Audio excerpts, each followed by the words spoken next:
Hello everybody and welcome to Car Confections. The time has finally come for us to be behind the wheel of the all-new and all-electric first ever Lexus RZ450e. We're obviously very excited to show you what this vehicle is like behind the wheel, so let's go ahead and dive into that.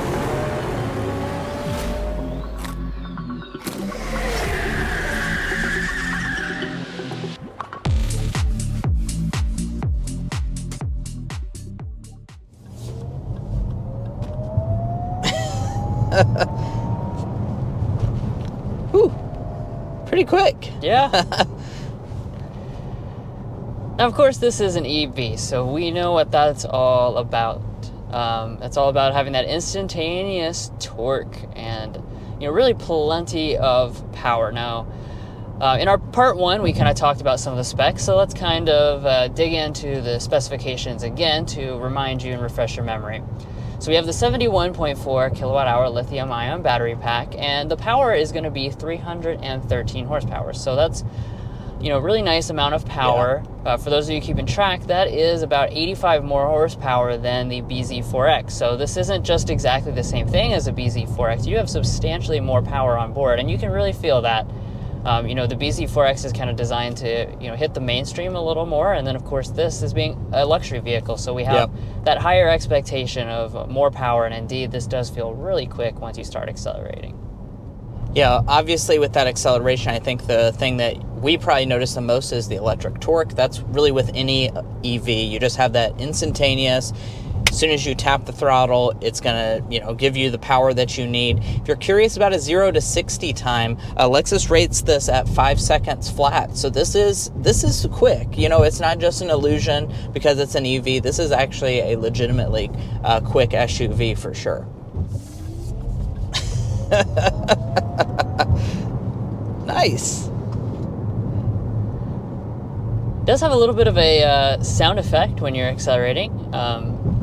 Just kind of not really like super crazy or anything like that. Just a little bit of a spaceship sound effect. Yeah, it's like a whoo. Yeah, I like it. It's subtle. I think a lot of people do like to hear a little bit of sound because it gives you some feedback on the amount of acceleration that you're experiencing.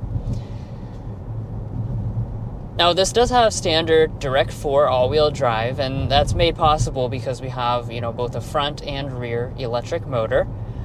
Because of that, you can, basically make any type of torque distribution you want. So this even has a drive mode called range. So the range mode is made to maximize range, as you would expect. And in that scenario, you actually turn off the front electric motor completely. So you would have, just power to the rear-wheel drive system. But like I said, depending on whatever circumstance you're in or drive mode, you can really kind of just change what type of torque distribution you have on demand. So that's why it's a direct 4 all-wheel drive system. And Drew did mention there's a range mode. So obviously that means that it's going to maximize your EV range. But what is the range of this RZ? And that's something that I want to talk about here before we get too far along in this review. So if you go for the 18-inch wheels, so that would be standard on the premium trim level. The luxury does come standard with 20-inch wheels, so you're going to have the lower range figure. But if you go for the premium base model without the optional wheels, it's going to have up to 220 miles of EPA rated range. If you choose to have the better looking 20-inch wheels or the luxury trim level, it's going to be rated at a maximum of 196 miles of range. Now, I already hear what you're saying, that's not a lot of range, and indeed it is going to be behind a lot of its competitors. Definitely less than the Tesla Model Y, for instance, less than the Ford Mustang Mach-E. Pretty much the vast majority of its competitors, it is going to be less range than, but Lexus was quick to point out that they believe this RZ buyer is going to be someone that has 2 vehicles, and this is just going to be like their city vehicle, and then you also have another vehicle to switch into if you need to, go somewhere long range or whatnot. Right, and speaking of that, let's talk about the Lexus Reserve program. So this is an interesting concept. Basically, because, having a range that is sometimes less than 200 miles does mean that you, on longer road trips, would perhaps feel some range anxiety. Lexus understands that. So you can actually go to your Lexus dealership and take a complimentary loaner vehicle. So you could maybe take a gas-powered RX or something like that out for a road trip, and they're going to give you 30 days of complimentary loans through the first 3 years of ownership of this vehicle. So, you know, that definitely, kind of eliminates a little bit of the anxiety. Say you go on one vacation road trip per year. Well, now you can, switch into a different Lexus product for just that road trip, and then the rest of the time you can enjoy your RZ. Now, one thing Lexus expects, and honestly I do as well, that a lot of the buyers of this RZ are going to be people that, already have a Lexus. They're ready to make their first transition into electric vehicles. And, one of the main points that we kind of talked about throughout the video was that, you have futuristic elements, yes, but you also have a lot of familiar elements. And I think behind the wheel, that's an important thing to remember, is that it's pretty easy to get behind the wheel of this and not feel totally out of place. If you were used to driving an RX or something like that, this really feels like a very natural driving system behind the wheel. And one of the ways that they've kind of made this more ordinary is the fact that the default setting for the regen is very little. It feels like just the amount that you would expect from a traditional engine braking system. Now you can make the adjustments on the steering wheel with the paddle shifters, which I mentioned in the inside, but like I was saying, I imagine a lot of people will actually keep the regen low because it does give you a more traditional gas-powered feel behind the wheel. Now additionally, Lexus also talked a lot about keeping their driving signature the same for the RZ model, even though this is an electric product. And I do feel that there's a lot of upgrades behind the wheel versus like the BZ4X. Really a totally different feel. Definitely a lot more buttoned down. They have stiffened the chassis and added more reinforcements in the front and the rear compared to the BZ4X. As we kind of go around some corners here, having the weight low in the chassis does keep a nice buttoned down feel. The steering is pretty lightweight, but it is very fast responding. And overall, it's a pretty nice feel.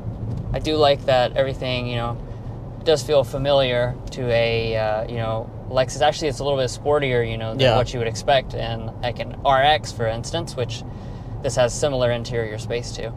Now, of course, throughout this video, you saw we have a round steering wheel, which means we have the regular steering, but Lovely. Lexus also offers the steer-by-wire system, and we actually are going to sample that out. So let's go ahead and jump into that. All right, guys, here we are in the steer-by-wire Lexus RZ. Now, obviously, it's interesting to have the steering wheel shaped like this. Yeah, definitely.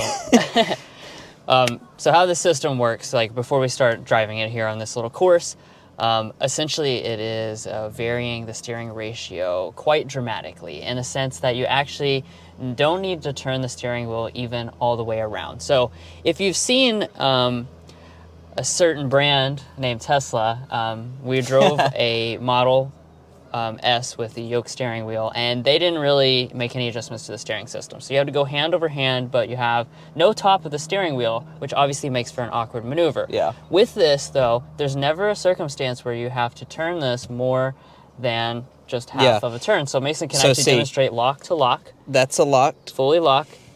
And this is fully locked as well. So as you can see, you're never going to have to do the hand over hand thing. But yeah, let's go ahead and see how it works out in practice on this little course. All right, so this is true first impression. Ooh, that's weird. Okay. Okay, so here we are taking off.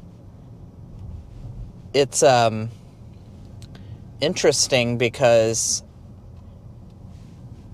you just make really minute adjustments. It is also speed sensitive as well. So, okay, here we go for a hard 90-degree turn. Oh, wow, that's weird.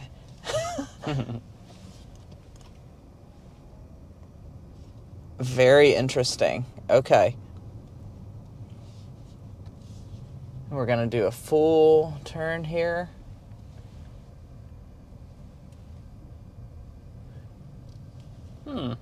Wow, okay. Ooh. The course is a little challenging here for me to focus while I'm trying to do something that my brain is not understanding, honestly. But yeah, I mean, it's certainly a better solution than what Tesla has with the Model S with the yoke steering wheel, where you're kind of going hand over hand and all that. I think it's definitely something that you have to get used to. It's not a just logical thing for your brain to do. Is you've been driving a certain way for a million years, and then you just barely turn the wheel and you're doing like a full 90-degree turn. It's interesting. Right, so in our past experience with the yoke steering wheel, like we were talking about, kind of the most challenging scenarios were like these right here. So you're making the really tight turns, you're parking, something like that. It was very difficult in the Tesla. This kind of eliminates that, because Mason doesn't have to really reposition his hand as he's going through here. Much better solution. And, I'm already getting used to it, driving here in just about a minute or two of driving here. I'm already getting used to it and making those minute adjustments that you need when you're driving a vehicle with the steering setup. So certainly very interesting. Drew, you want to switch with me here and hop in and see what this is like? Yeah, you can certainly tell as you pick up more speed how much different the variable steering is. As we're going really slow here, we get that huge amount of turn, while we're going faster than 20 miles an hour. We get a much more natural response to what you're probably used to in a traditional steering setup. But all in all, it's certainly an interesting setup, and this will be available at a later date. Lexus hasn't said exactly when it's going to be available, but it will be available in the future. Yeah. They also didn't say how much it's going to cost or anything like that. But it will be an option. But it will be an option on the luxury grade. And it also does adjust the gauge cluster upwards just a little bit as well. So it's not exactly the same setup, because, of course, you don't have the top of the steering wheel blocking anything. But overall, there's our experience with it. Nice. So we went ahead and switched drivers here to get me behind the wheel of this new RZ for a little bit of a short loop here in San Diego. First impression definitely is that certainly quick, a little bit quicker than I expected based on the horsepower figures, and I do really notice the almost sporty character of this RZ, which I'm also a little surprised by. Now, we had some pretty big potholes coming out on this road, and I have to say, really pretty impressive ride quality. Yeah. Despite, like we have been talking about, that it's more buttoned down and sportier, I would say the ride is really quite nice. Really dampens out a lot of the big impacts when you go over large holes. Yeah. I wouldn't say it's quite Lexus RX level, which is one of the best riding vehicles money can buy. Not quite there. We did ride in one of those actually just yesterday, so it kind of gives us a good reference point. Not quite to there. I'd say it's about 85% of as good a ride quality as a Lexus RX, which is certainly a compliment. There I just went over a bunch of bumps. It does do a good job of soaking up a lot of the intrusions into the cabin, and the seats are very comfortable in this RZ. So I think the average Lexus buyer is going to be perfectly happy with the ride quality. Definitely going to be an upgrade from something like an NX if maybe you're shopping between an NX plug-in and this RZ. Now, we may be in California, but we do still want to bring our Kentucky element into this review. So let's go ahead and discuss our airball and slam dunk for this all-new Lexus RZ.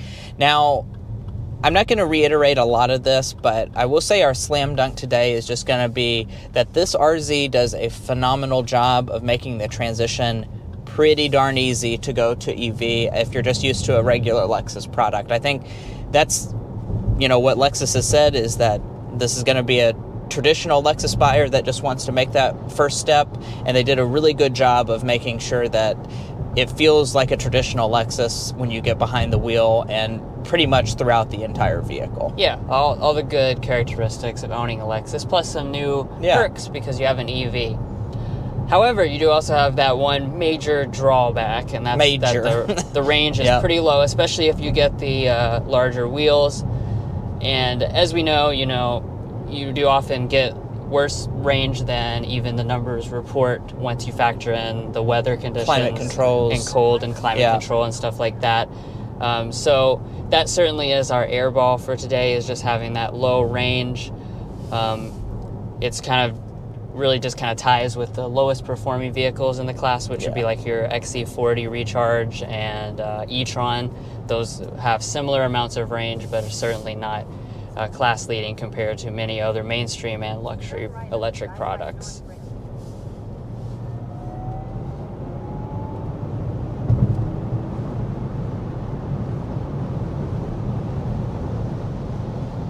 Seats hold me in place pretty good. This is not an F-Sport model. Lexus doesn't offer an F-Sport actually with the RZ at this time.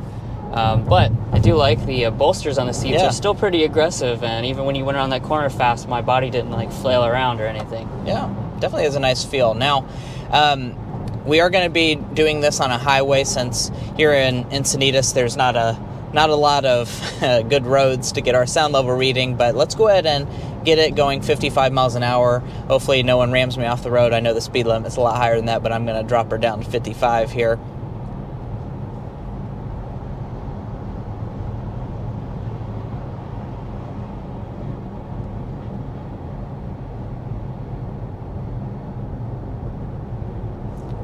Okay, looks like we got 56.2 decibels at 55 miles an hour. We are on a concrete road texture, so honestly, that's pretty good. Pretty happy with that. That's a pretty low number. Yeah, I mean, I'd kind of expect that. Lexus is really good about making their vehicles quiet, and the RZ, especially in the absence of having engine noise and stuff like that, it makes sense that this would be one of the quietest Lexus models that you could get.